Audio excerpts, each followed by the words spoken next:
Walau ku mampu berbagai bahasa,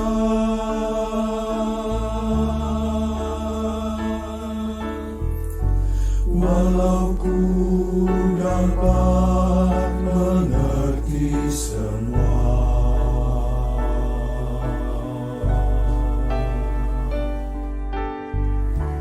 walau punya iman yang sempurna,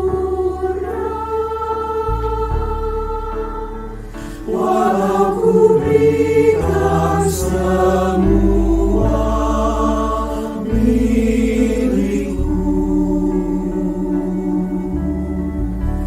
tanpa kasih, semua tak berarti.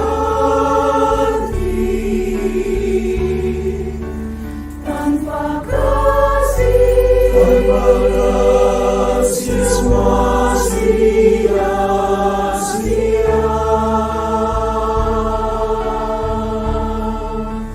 Tanpa kasih tak ada gunanya ku berbagi. Tanpa kasih ku tak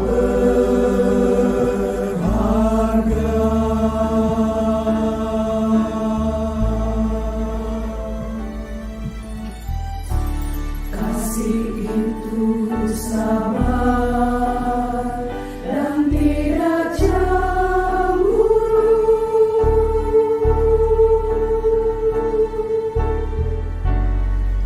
tidak sombong dan bermegah diri.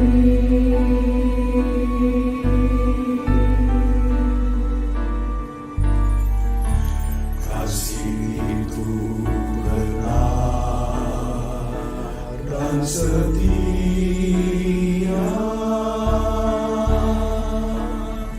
Kasih iman pengharapan sampai akhir. Tanpa kasih,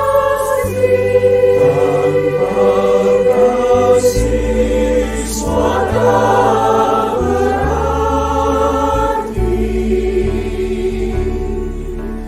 tanpa kasih, Semua sia-sia.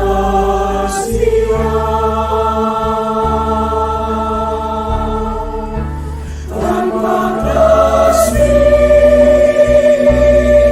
tak ada gunanya ku berbagi. Tanpa kasih ku tak tanpa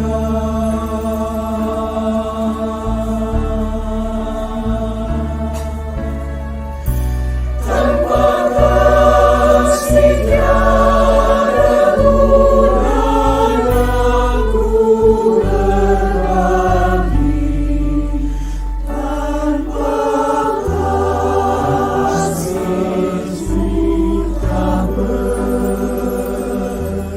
Tanpa kasih tak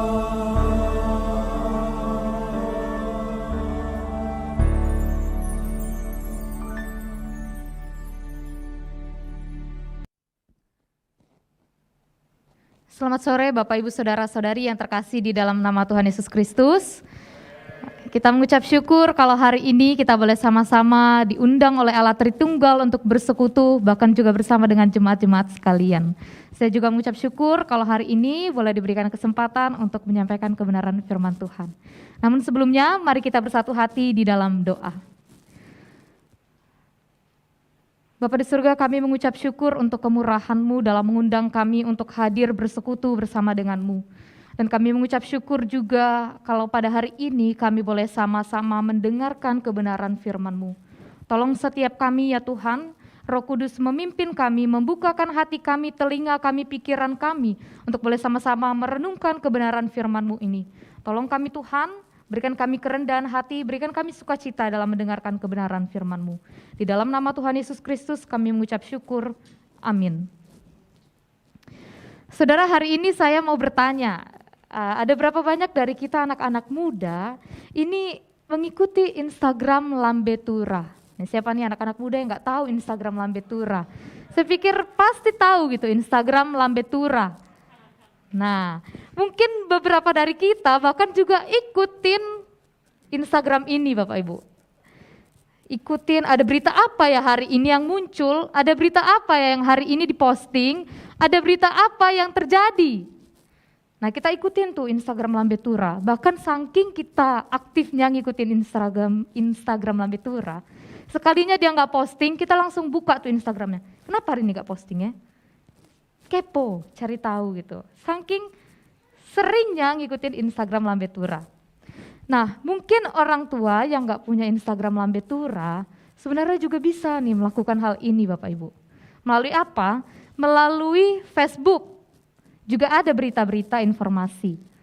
Kemudian melalui apa? Melalui berita infotainment di TV gitu, di televisi. Kemudian mungkin juga bisa melalui pesan-pesan WA yang saling meneruskan orang per orangan. Nah, saudara, sebenarnya apa yang saya ingin soroti di sini? Nah, saya ingin soroti bahwa Lambe Tura, berita-berita infotainment di TV, Facebook, maupun berita-berita yang kita saling teruskan di WA, itu seringkali membagikan berita-berita yang kurang baik tentang kehidupan orang lain. Nah, entahkah yang dikabarkan itu kasus-kasus kejahatan atau kasus perceraian kalau artis, entah juga kasus pembunuhan atau berita-berita kontroversi atau berita lain apapun itu. Namun intinya berita yang disampaikan itu kerap kali isinya kurang baik Bapak Ibu Saudara. Nah, saudara, ketika kita melihat berita mengenai informasi yang kurang baik itu, hal pertama apa yang terbersit dalam pikiran kita? Hal pertama apa yang muncul tuh langsung teng gitu ketika lihat berita-berita informasi tentang keburukan orang lain? Hal pertama apa yang muncul dalam pikiran kita? Nah, saudara, saya yakin kemungkinan besarnya adalah kita langsung fokus ke keburukan mereka. Dan respon yang kita berikan adalah memberikan berbagai komentar. Komentarnya tentunya tentang keburukan mereka. Fokusnya ke situ aja, keburukan mereka. Cerai, terus kita langsung kasih tuduhan-tuduhan. Dia melakukan kejahatan, kita langsung kasih tuduhan-tuduhan. Pokoknya intinya kita langsung kasih kesimpulan bahwa hidup orang itu nggak benar, nggak betul. Nah, ada yang mungkin responnya itu disampaikan langsung di kolom komentar. Ada juga yang mungkin jadiin itu bahan sharing dengan teman. Asik banget ngomongin orang ya kan. Nah, mungkin juga secara pribadi dalam hati, ngedumel sendiri, kesel sendiri, ngomel sendiri. Nah, entahkah disampaikan dalam komentar atau jadiin bahan sharing sama teman atau dalam hati sendiri. Tapi intinya saudara, kita kerap kali langsung fokus sama keburukan orang lain. Hanya fokus sama keburukan itu saja. Nah, saudara, sejak bulan September yang lalu kita telah bersama-sama merenungkan tema tentang kasih. Nah, hari ini kita sama-sama merenungkan tema tentang kasih itu percaya. Saya mengajak kita untuk membuka Alkitab kita dari 1 Korintus pasal yang ke-13 ayat yang ke-7.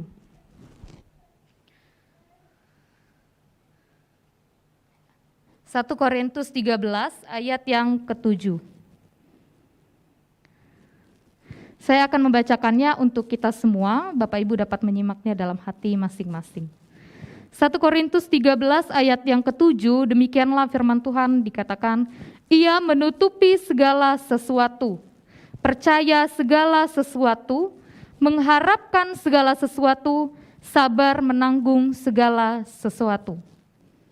Saudara, percaya di dalam Alkitab ini juga diartikan sama dengan iman, harapan, dan keyakinan.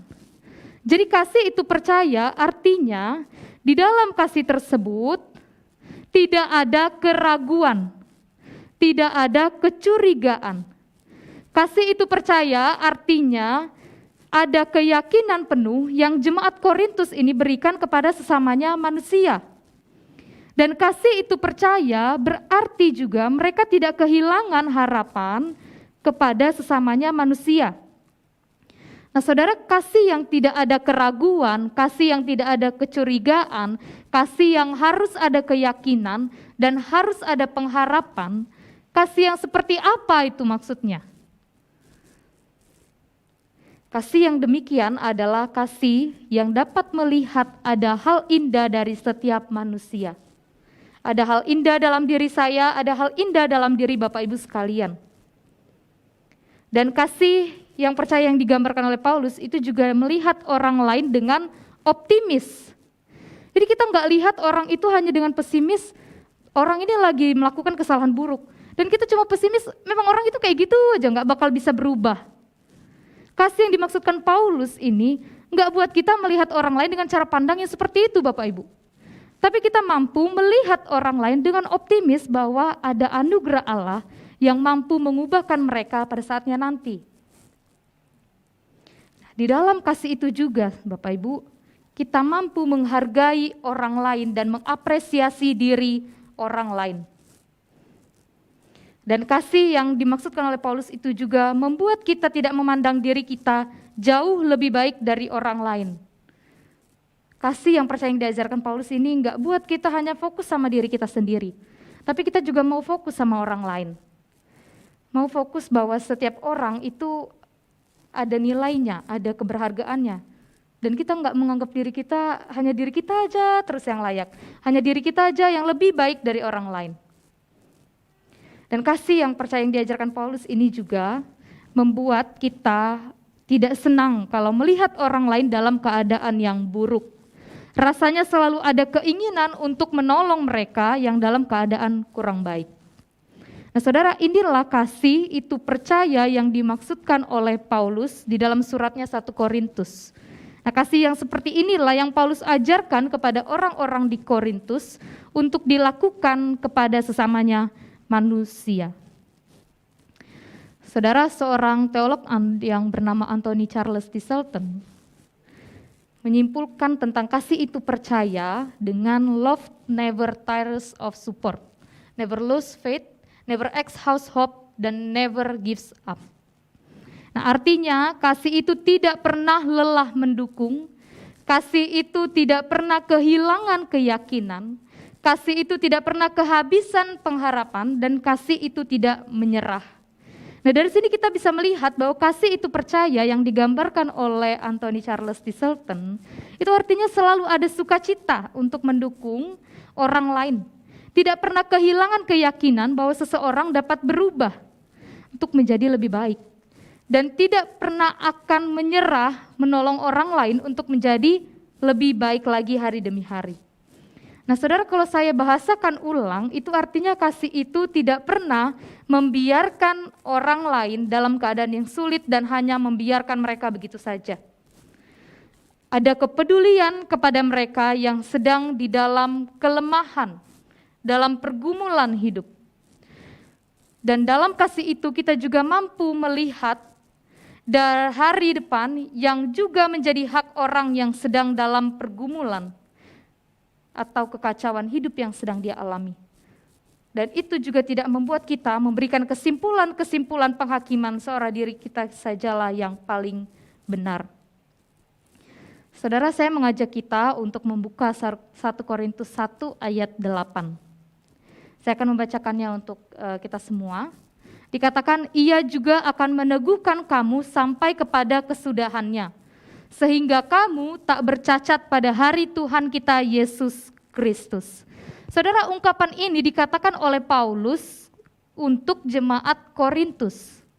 Dan ungkapan ini menggambarkan bahwa Paulus itu punya harapan akan orang-orang di Korintus. Saudara, saya pikir gak mungkin Paulus itu gak tahu keadaan jemaat Korintus. Pasti Paulus tahu keburukan, kejelekan, kesombongan, merasa diri lebih hebat dari orang lain yang dilakukan oleh jemaat Korintus. Pasti sekali Paulus ini tahu keadaan jemaat di Korintus. Akan tetapi kalimat dan ungkapan yang disampaikan oleh Paulus kepada jemaat Korintus yang dituliskan dalam 1 Korintus 1 ayat 8, ini menyatakan bahwa Paulus memiliki pengharapan bahwa kehidupan jemaat Korintus ini akan disempurnakan oleh Allah dalam kondisi yang tidak bercacat. Saudara, perkataan Paulus ini menggambarkan bahwa Paulus memiliki satu keyakinan akan jemaat yang dilayaninya, yaitu jemaat di Korintus. Paulus ini percaya bahwa anugerah Allah cukup untuk jemaat di Korintus, yang pada saatnya nanti akan meneguhkan mereka dan menjadikan mereka tidak lagi bercacat. Itu sebabnya Paulus tidak membiarkan jemaat Korintus ini tetap hidup terus-menerus di dalam dosa dan dalam kebiasaan-kebiasaan hidup yang salah dengan kesombongannya dan menganggap dirinya yang paling benar, yang paling layak, yang lebih daripada orang lain. Paulus memilih untuk melayani mereka dengan kasih yang percaya, yang melihat bahwa setiap orang, setiap jemaat Korintus ini memiliki anugerah Allah yang berkuasa dan mampu mengubahkan kehidupan mereka.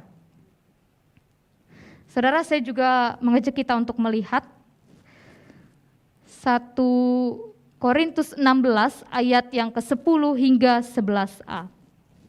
Dikatakan demikianlah firman Tuhan, jika Timotius datang kepadamu, usahakanlah supaya ia berada di tengah-tengah kamu tanpa takut, sebab ia mengerjakan pekerjaan Tuhan sama seperti aku.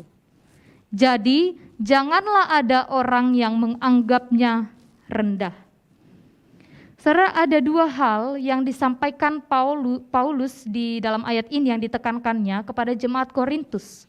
Yang pertama, Paulus mengatakan, usahakanlah supaya ia berada di tengah-tengah kamu tanpa takut. Dan yang kedua, Paulus mengatakan kepada jemaat Korintus ini, janganlah ada orang yang menganggapnya rendah. Usahakanlah supaya Timotius ini berada di tengah-tengah kamu tanpa takut. Dan jangan ada orang yang menganggap Timotius ini rendah. Saudara, ketika Paulus mengatakan, usahakanlah supaya ia berada di tengah-tengah kamu tanpa takut, itu Paulus ingin mengatakan bahwa jangan ragukan dia. Berikanlah dia keyakinan dan pengharapan bahwa dia itu mampu mengerjakan pekerjaan Tuhan yang ditugaskan kepadanya. Dan ketika Paulus mengatakan janganlah ada orang yang menganggapnya rendah, Paulus ingin mengatakan kepada jemaat Korintus, jangan sombong. Jangan berpikir hanya kalian saja yang mampu dan memiliki berbagai karunia rohani. Berikan juga Timotius ini keyakinan bahwa dia juga mampu melakukan pekerjaan Allah. Saudara, dari pasal 1 ayat 8 dan dari pasal 16 ayat 10 hingga 11a, kita dapat melihat bahwa Paulus dalam 1 Korintus ini mengajarkan pentingnya untuk melihat manusia dengan cara pandang bahwa anugerah Allah mampu mengubahkan kehidupan manusia dan berkuasa atas segala hal di dalam hidup manusia, di dalam hidup kita juga hari ini. Saudara, dan kita hari ini adalah orang-orang yang percaya juga akan anugerah Allah. Bahkan secara pribadi pun telah mengalami anugerah Allah tersebut. Yang dengan demikian, berarti idealnya seharusnya kita juga mampu memandang orang lain dengan cara pandang yang melihat orang lain itu bahwa mereka juga menerima anugerah Allah yang cukup. Dan peranan kita seharusnya berusaha untuk menolong mereka mengalami perubahan-perubahan hidup ke arah Kristus. Saudara, di dalam 1 Korintus 12 ayat 27 dikatakan, kamu semua adalah tubuh Kristus dan kamu masing-masing adalah anggotanya. Paulus menyampaikan kepada jemaat Korintus bahwa mereka adalah tubuh Kristus dan mereka masing-masing adalah anggotanya. Saya pikir ini pun sama sebenarnya dengan kita. Kita juga adalah anggota-anggota tubuh Kristus. Seluruh jemaat Korintus digambarkan sebagai anggota-anggota yang ada di dalam satu tubuh, yaitu tubuh Kristus. Nah, kasih itu percaya seharusnya ada di dalam diri setiap anggotanya. Karena mereka di dalam Kristus mengalami anugerah itu. Satu tubuh di dalam Kristus ini menggambarkan kondisi mereka yang hidup di dalam Kristus tentunya kan. Nah, sebagaimana di dalam Kristus, sudah seharusnya mereka juga melakukan apa yang dilakukan oleh Kristus. Jemaat-jemaat di Korintus ini mengasihi satu dengan yang lain karena mereka ada di dalam satu kesatuan tubuh Kristus. Jadi akan sangat lucu Bapak Ibu rasanya kalau dia bilang dia hidup di dalam Kristus, yang bersama dengan Kristus, namun justru tidak melakukan apa yang dilakukan oleh Kristus.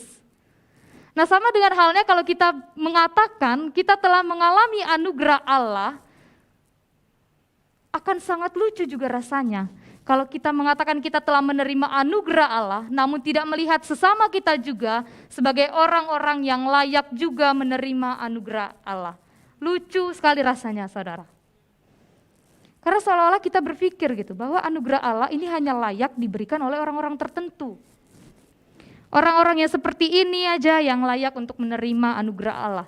Kita buat list pribadi, daftar-daftar pribadi. Orang yang melakukan ini layak menerima anugerah Allah. Orang yang layak menerima anugerah Allah adalah orang yang melakukan ini, melakukan itu, berbagi ini, berbagi itu. Kita buat list secara pribadi.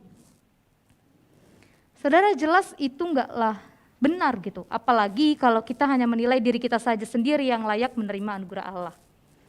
Nah, kasih itu percaya yang diajarkan oleh Paulus membuat kita melihat bahwa anugerah Allah diberikan kepada setiap manusia. Dan pikiran seperti ini seharusnya muncul karena kita juga telah mengalami anugerah tersebut yang membawa kita hidup di dalam Kristus dan terus diproses oleh Kristus. Saudara, sebuah artikel Kristen menyatakan bahwa kematian Kristus di kayu salib bukan seperti orang tua yang frustasi, yang kemudian memutuskan untuk mati bagi anaknya. Jadi kematian Kristus di kayu salib ini bukan seperti orang tua yang frustasi, yang tertekan melihat anaknya yang nakal, atau anaknya yang bandel, atau anaknya yang melakukan sesuatu hal yang menurut dia itu nggak senang gitu. Dia nggak senang anaknya melakukan hal ini gitu. Kematian Kristus di kayu salib bukan seperti orang tua yang frustasi, yang menyerah karena melihat anak-anaknya. Kematian Kristus itu tidak bersifat tidak dilakukan oleh Kristus karena Kristus menyerah, Bapak Ibu. Tapi kematian Kristus itu di kayu salib menunjukkan karena adanya kasih yang Dia berikan kepada kita. Jadi kematian Kristus itu bukan karena Kristus menyerah melihat kita. Udahlah, aku mati aja supaya aku nggak nyelihat anak-anak manusia ini melakukan dosa.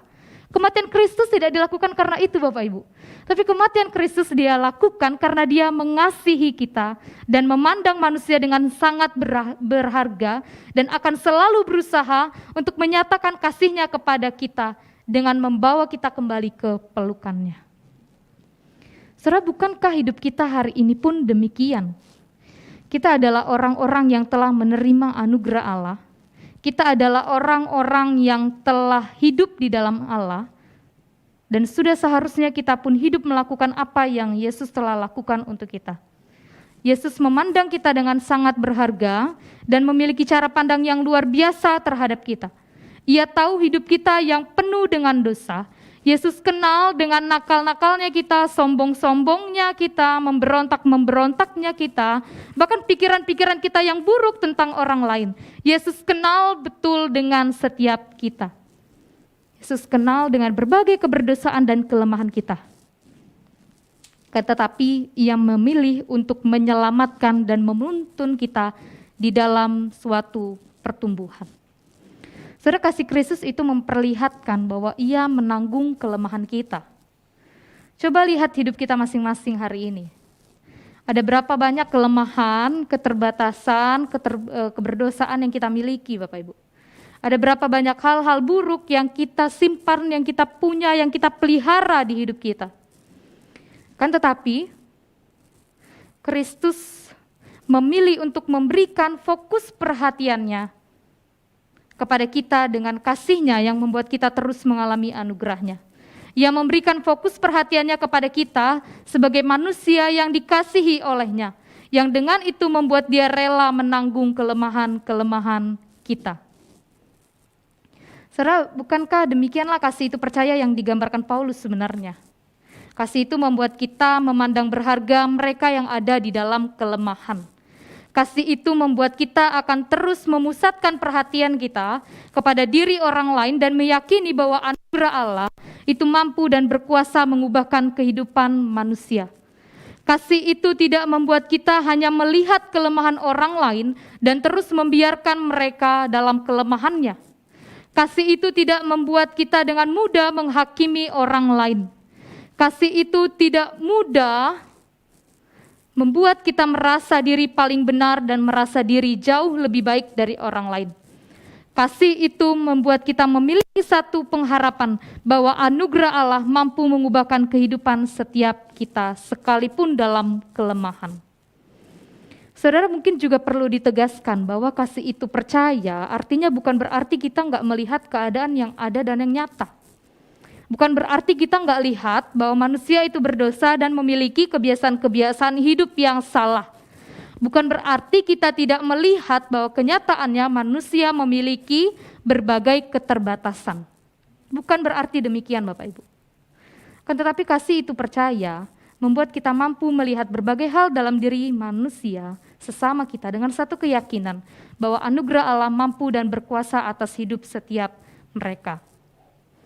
Bapak Ibu, dengan hal inilah kita akan menjadi pribadi-pribadi yang tidak mudah menghakimi, tidak menjadi pribadi-pribadi yang dengan begitu saja cepat berkomentar tentang hidup orang lain, melainkan menjadi pribadi-pribadi yang berusaha hadir dalam proses orang lain yang saat ini mungkin dalam kelemahan. Menjadi pribadi-pribadi yang ikut merasakan penderitaan orang lain ketika mereka menderita, bukan justru merasa diri paling benar ketika melihat orang lain berada atau menemukan seorang yang dalam kelemahan. Menjadi pribadi-pribadi yang berbagi pengharapan dengan mereka yang putus asa. Menjadi pribadi-pribadi yang peduli dengan orang lain di dalam kelemahan mereka. Kasih itu percaya juga seharusnya membuat kita berani berjuang dan berkorban juga bagi orang lain. Dan hal-hal ini kita lakukan bukan karena kita merasa frustasi, melainkan karena kita mengasihi. Saudara, mari kita melihat hidup kita hari ini. Dengan cara pandang apa kita melihat sesama kita manusia orang perorangan? Cara pandang yang melihat diri kita jauh lebih baikkah dari mereka? Atau dengan cara pandang yang melihat bahwa anugerah Allah mampu dan berkuasa dalam mengubahkan kehidupan manusia? Saudara, satu pengalaman hidup yang menurut saya itu cukup menyedihkan tapi juga menguatkan hingga hari ini adalah sebelum saya masuk sekolah seminari. Jadi orang tua saya itu sebenarnya nggak mendukung untuk saya masuk di seminari. Jadi melewati 3 tahun masa SMA itu rasanya berat sekali, nggak punya pengharapan. Karena ya anak SMA itu butuh tuntunan orang tua gitu, mau melanjutkan kuliah kemana ya, mau melanjutkan masa depan kemana ya. Orang tua saya itu kekeh, saya nggak masuk STT, pengennya jadi guru aja gitu. Karena lihat ya, saya perempuan udah jadi guru aja gitu. Kalau seminari itu susah, anak-anak cowok aja yang jadi pendeta gitu. Dia bilang gitu. Saat itu saya nggak punya pengharapan gitu, rasanya melihat orang tua itu mau marah nggak bisa, mau sedih-sedihan terus juga, gimana gitu menjalani hari-hari itu. Rasanya nggak punya pengharapan melihat kehidupan ini, melihat orang tua saya, bahkan melihat diri saya sendiri juga nggak ada pengharapan. Tapi ada seorang hamba Tuhan yang menguatkan saya, mengatakan bahwa anugerah Allah itu cukup untuk menguatkan kamu menjalani masa SMA-mu dan menemukan kamu kuliah kemana nanti. Dan anugerah Allah itu juga cukup untuk mengubahkan hati orang tuamu kalau memang itu panggilan yang Tuhan berikan. Terus hingga hari ini saya melihat bahwa ada banyak pertolongan Tuhan yang saya terima dari hamba Tuhan itu. Saudara coba bayangkan, ada berapa banyak orang yang saat ini kehilangan pengharapan, kehilangan keyakinan hidup. Dan hari ini kita yang mendengarkan firman Tuhan, cobalah, kuatkanlah mereka dan katakanlah anugerah Allah itu cukup untuk setiap kita. Saya secara pribadi mengalami itu, dan saya juga rindu supaya kita juga menolong orang-orang yang kehilangan harapan, Bapak Ibu. Coba bayangkan ada berapa banyak orang yang saat ini kita ada di gereja ini, mendengarkan firman ini, merenungkannya kita juga bersama-sama. Dan tolonglah mereka yang saat ini kehilangan pengharapan. Ada berapa banyak orang yang dipulihkan di luar sana. Saudara, anugerah Allah itu cukup untuk menolong kita secara pribadi. Dan anugerah Allah itu cukup untuk memampukan setiap kehidupan kita dan kehidupan sesama kita. Mari, tolonglah mereka yang dalam pergumulan, tolonglah mereka yang dalam kesusahan dengan melihat bahwa anugerah Allah itu cukup bagi mereka. Dan kuatkanlah mereka. Terima kasih Bapak Ibu Saudara-saudari, kiranya firman ini boleh menguatkan setiap kita. Kita bersatu hati di dalam doa. Kami mengucap syukur ya Allah Tritunggal yang begitu mengasihi kami. Bapa yang memberikan anaknya yang tunggal mati karena begitu mengasihi kami. Begitu berharganya kami dipandang oleh-Mu dan kami sungguh bersuka cita hari ini hidup dalam pengharapan yang kekal bersama dengan Engkau. Dan kami mengucap syukur untuk Roh Kudus yang tidak pernah berhenti menyatakan dirinya, menopang kami, menolong kami, menguatkan kami. Dan hari ini Tuhan, ada banyak kenyataan hidup bahwa banyak orang, bahkan kami sendiri pun mungkin mengalami kehilangan pengharapan. Tolonglah kami Tuhan untuk melihat dan menyatakan bahwa dalam setiap pribadi, dalam setiap orang, dalam setiap manusia ada anugerah Allah. Mungkin mereka dalam kelemahan, mungkin mereka dalam kekacauan hidup, keburukan, pergumulan apapun itu. Tolong kami Tuhan untuk tidak mudah menghakimi, tapi menolong mereka untuk melihat bahwa ada anugerah Allah yang terus bekerja dalam setiap pribadi. Tolong kami Tuhan untuk melakukan kebenaran firman-Mu ini. Hamba-Mu dan setiap jemaat-Mu menjadi anak-anak Tuhan yang menyatakan anugerah itu di dalam dan di tengah-tengah dunia ini. Segala pujian dan syukur kami hanya untuk kemuliaan nama-Mu ya Allah Tritunggal. Di dalam nama Tuhan Yesus kami berdoa dan mengucap syukur. Amin.